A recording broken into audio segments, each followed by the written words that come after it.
It's another edition of Time About the Movies, and today we're taking a look at the movies of December 2nd, 1994.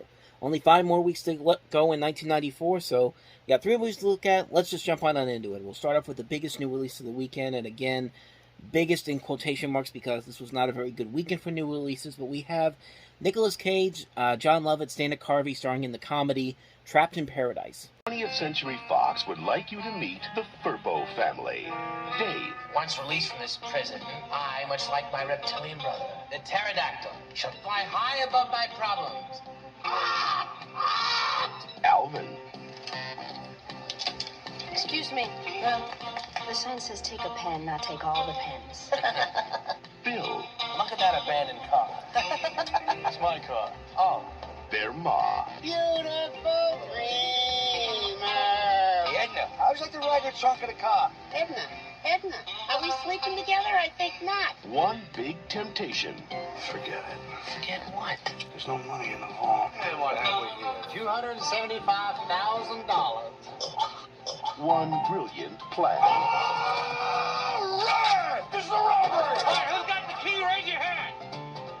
Oh. Do you boys really want to do this? Absolutely. But on Christmas Eve, it doesn't seem right. One huge mistake. I just did what the map said. I made 4 lefts. 4 lefts! As I start going, you idiot! Robbing the bank was easy. Oh my God, are you okay? Well, we're not dead, if that's what you mean. Why don't you come join my family and me for a wonderful Christmas dinner by the fire? But surviving the nicest little town in the world, Here we are. that's the hard part. Come on in. I just robbed these people. I don't want to get to know them, all right? If you don't give me that money, I'm going to throw your mother out the window. All right, love you too. Did you need any money? No, we've taken more than our share already. 20th Century Fox presents the story of 3 brothers looking to get out of paradise Is there a bus or a train? any way they can. Nicolas Cage, I'm getting this feeling that you are not telling me something. John Lovitz, Yeah, with this feeling you're getting is paranoia. Dana Carvey, Come on, let's just go. trapped in paradise. Don't aggravate the old witch. I wish I was a witch. I'd shove my broomstick right up your I mean, overall, this is a really, really stupid movie, and honestly, a lot of the best jokes are in this trailer, but, I don't know. To me, I kind of have a nostalgic feel for this movie. I saw this movie when I was about 15, 16 years old for the first time, and I thought it was alright, and I do admit that, yeah, it is a very ridiculous movie. The premise doesn't really make a whole lot of sense. Everybody in this town is way too damn nice. It's a dumb movie, but you know what? Nicolas Cage, John Lovitz, Dana Carvey, they just have that good meshing of chemistry that works so well here. Like, you can actually buy into the fact that they could be brothers. They are trying their best with the material given to them. The comedy is very hit and miss. Like I said, the best moments are mostly in the trailer that you just saw, but I thought it was a cool, nice little film. It's a very stupid movie, but it's a nice little film. Well, it has that nice Christmas feel to it. Like it's snowing all the time. It's hard not to appreciate that type of stuff. And yeah, I know it's a bad movie. I know it's not a very good movie whatsoever. But I personally thought it was just okay. I have a good time with this movie. It's one of those movies that I watched when I was younger, and it has some longevity to me. Let me rephrase that. It has longevity to me after all these years. Like, it still has a nostalgic feeling for me. And, it kind of still holds up for me a little bit. It's not a good movie whatsoever, but I still enjoyed it for what it was. I think it's an okay movie. With that said, let's move on to the next movie that we have here, and that is Tommy Lee Jones starring as the legendary baseball player Ty Cobb in Cobb. He was the first man elected to the Hall of Fame, considered by many to be the greatest ball player of all time. But beyond the myth and behind the legend was the most feared man in the history of baseball. Mr. Cobb? Hello, Mr. Cobb. Come on in here. Meet the great Ty Cobb. Lie after lie has been told about me. My entire life I've been been misunderstood. You are the very fortunate young sports writer who has been chosen to tell the true story. Cobb. Cobb, misunderstood in his genius, as genius always is. He's gonna be the greatest biography of a great man ever written. Type the damn thing up.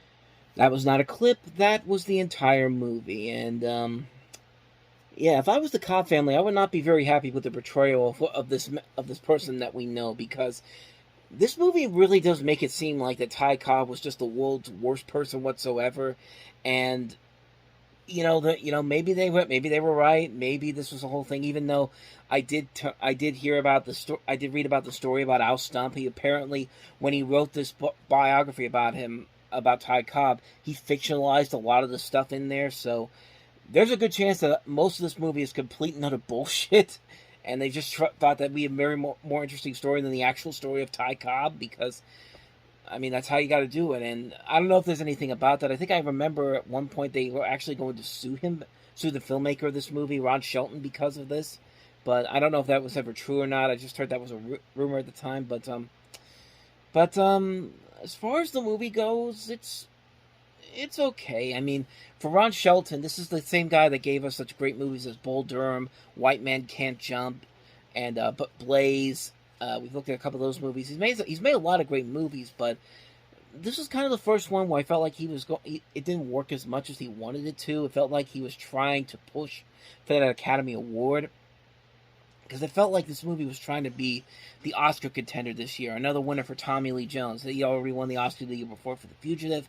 This was supposed to be the movie that should get him another Oscar, and it didn't really do it. Even though I don't think he's bad in the movie, I think he plays this role well enough. But just the idea of the movie alone, I think the movie feels like it's trying to go against everything that Ty Cobb was. I never knew much about this person. He was way past my time as a baseball player, but I don't think that everything that happens in this movie is what this guy really was. I mean, maybe it was in there at times, but this movie really, really hates this guy. It's one of those movies where you look at it and you try to think to yourself that maybe this is kind of the point. We get so many of these biopics that try to be so positive about the person involved. Like, they never hurt anybody. They only did what they had to do because they were sucked into it. And maybe they felt that this movie was trying to be the antithesis of that, but it really just comes off as them just saying straight out that Ty Cobb was an asshole. Like, there was nothing good about him whatsoever, and I don't know. Like, I really don't think that the right motivation for this movie was set. I mean, it could have been something interesting, but you're taking from a story that's supposedly mostly fictionalized, and you're not really telling the whole story. You're just trying to make a story up, so it works well for entertainment purposes and not for a legitimate movie purpose. You know what it kind of reminded me of? It kind of reminded me of the Babe Ruth story, the one from the 40s, the one that was made just before Babe Ruth died, and they tried to make Babe Ruth this happy-go-lucky guy. Like, everything he was doing, even if he broke the law, even if he was a jerk, it was all family-friendly and good fun for everyone, because he had to be the nice guy in the story. Like, this feels like the antithesis of that, and it feels like that same type of movie, except instead of him just being the hero of the story, he's just the biggest villain ever. And I mean, yeah, this is a really mixed up film. Like, I'll give Tommy Lee Jones credit. He does play this role very well. I thought the casting overall was very well done, and I thought for Ron Shelton, who had just done comedies most of his time, I'll give him credit for trying to do something a little more dramatic. But this was probably not the best movie to do it with. So, mixed bag review on that one, Cobb. So let's move on to the last movie that we have here, and that is Willem Dafoe and Miranda Richardson in Tom and Viv. He was the most gifted poet of his time. T.S. Eliot is the greatest living poet in the English language. She was the greatest mystery of his life. May I ask about the marriage? No. Critics call Tom and Viv exquisitely passionate. You don't have to worry anymore, because I've got Tom. Willem Dafoe is superb, and Miranda Richardson gives an Oscar-worthy performance. Won't let them take me away from you, Tom. Willem Dafoe, Miranda Richardson, Tom and Viv, rated PG-13. I saw this one ages ago. I barely remember anything about it. All I remember is that had William Dafoe as T.S. Eliot, Miranda Richardson played his wife. pretty much all I remember about it. I don't remember it being terrible, but it didn't really leave a big lasting impact on me, honestly. And judging by the reviews by it, I think everyone felt the same thing. So, yeah, pretty quick one on that one. Tom and Viv. And so on that note, we wrap up another edition of Time About the Movies. Next time we meet, we'll look at the films of December 9th. 4 movies to look at, including Michael Douglas and Demi Moore starring in Barry Levinson's Disclosure. We also have Wesley Snipes in the action thriller Drop Zone, and also Federal Hill and Century. So 4 movies to look at next time around. We'll do that on the next episode. But until then, thank you very much for watching. And if you want to see more videos like this, please hit the playlist on the next page. Check out the previous episode. And I will see you guys tomorrow for another episode. So thank you for watching. I'll see you next time. And until then, as always, take care.